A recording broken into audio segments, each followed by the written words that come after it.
शेट्टी साहेबांची भूमिका एवढीच आहे की फक्त आंदोलन केली, रस्त्यावर उतरले, दगडे मारली म्हणजे शेतकऱ्याचा विकास होणार नाही।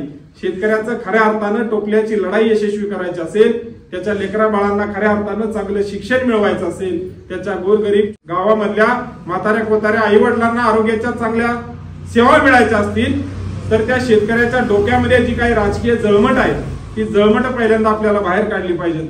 परंतु जर आपण एकत्रित येऊन लढत असलो तर तो आपल्या सोबतच आपल्या भावकीतल्या काही मंडळींचा, आपल्या आळीतल्या काही मंडळींचा, आपल्या गावातल्या काही मंडळींचा स्वार्थ त्याच्यामध्ये असणार आहे।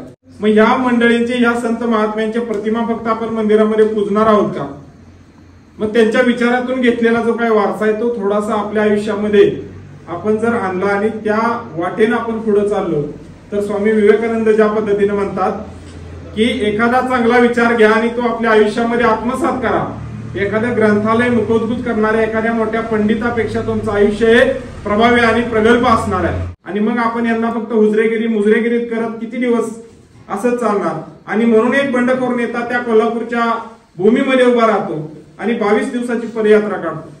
वेळ प्रसंगी आपल्या रक्ताचं पाणी केलं, हाडाची काढ केली, परंतु त्याच क्रांतिकारकांच्या भूमीमध्ये जो काही शेतकरी वर्ग आज आहे तो एकत्र यायला तयार नाही। या खटाव तालुक्यामध्ये उंबर्डे गावचे एक सुपुत्र सन्माननीय अनिल पवार साहेब की जे एक जातीवंत शेतकरी कुटुंबात जन्मले, एक रिपोर्टर म्हणून, एक पत्रकार म्हणून काम करत असताना राजू शेट्टी साहेबांची उभारणी करण्यामध्ये त्यांचा हात आहे।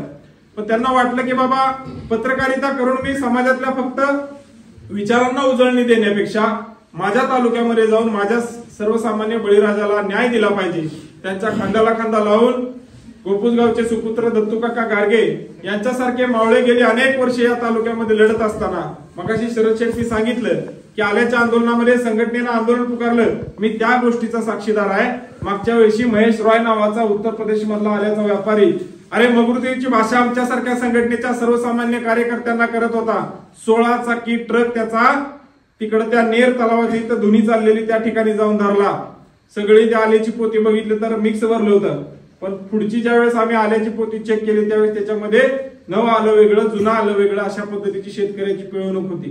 कातर खटाव गावचा एक तरुण आमचा डाण्यावाग ज्यावेळेस अनिल पवार साहेबांना तिथला व्यापारी रगील बोलत होता त्यावेळेस वैभव पाटील नावाचा एक जातीवंत शेतकरी त्याचं रक्त खवळलं आणि त्या ठिकाणी त्या व्यापाऱ्याची गचुंडी धरायला देखील त्या ठिकाणी कमी केलं नाही, त्याला मार त्या ठिकाणी दिला आणि मग त्याला सांगितलं की बाबा आजपर्यंत तुम्ही आमच्या बापाचा घाम पायदळी तुडवला असेल, वेळ प्रसंगी आमच्या आई बापाच्या घामाची तुम्ही कुचेष्टा केली, टिंगल टवाळी केली, पण इथून पुढे हा शेतकऱ्याचा पोरगा गप्प बसणार नाही।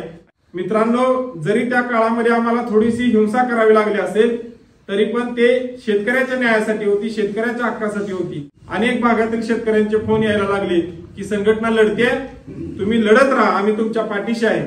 आणि पुन्हा एकदा ऊसाचा लढा असेल, आल्याचा लढा असेल, विजेचे प्रश्न असतील, अनेक गोष्टी तुम्हाला सर्व पदाधिकाऱ्यांनी सांगितल्या। कारण ही लढाई कुणा दुसऱ्यासाठी नाहीये, जे काय करताय ते स्वतःच्या बापाच्या कामाला न्याय देण्यासाठी करताय। एवढीच प्रामाणिक भावना आपल्या मनामध्ये ठेवूया। ही जी काही बसलेली सर्व मंडळी आहेत हे तुमच्या आमच्यातले सर्वसामान्य शेतकऱ्याच्या बांधावरचे मंडळी आहेत की जे कुठल्याही पांढरपेशी पुढारी खानदानातून आलेले नाहीत। हा फक्त आर्थिक फायदा नाही, प्रस्थापितांच्या डोळ्यामध्ये डोळे टाकून आपल्या बापाचा घाम आणि त्याला जो काही न्याय मिळवून देण्यात जो काही आनंद आहे मित्रांनो तो सांगता येणार नाही। अण्णासाहेब पाटील महामंडळाची कर्ज काढली 20-20 लाख रुपये शिंदे साहेब, तरुणांच्या हाताला रोजगार मिळावा म्हणून ही कर्ज काढून गया घेतल्या, पण त्यात दुधाला दर नाही, चारा विकत घ्यायचा, पाणी विकत घ्यायचं, हे कुठवर चालणार?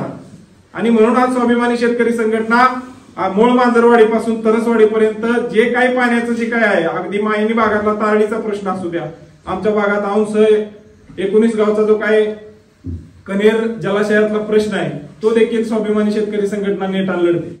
मित्रांनो, ही ऊर्जा आहे राजू शेट्टी साहेबांच्या नेतृत्वातून आमच्यासारख्या तरुणांनी त्यांच्यासोबत राहून ही ऊर्जा घेतलेली आहे, त्या सर्व पदाधिकाऱ्यांनी ती ऊर्जा घेतलेली आहे।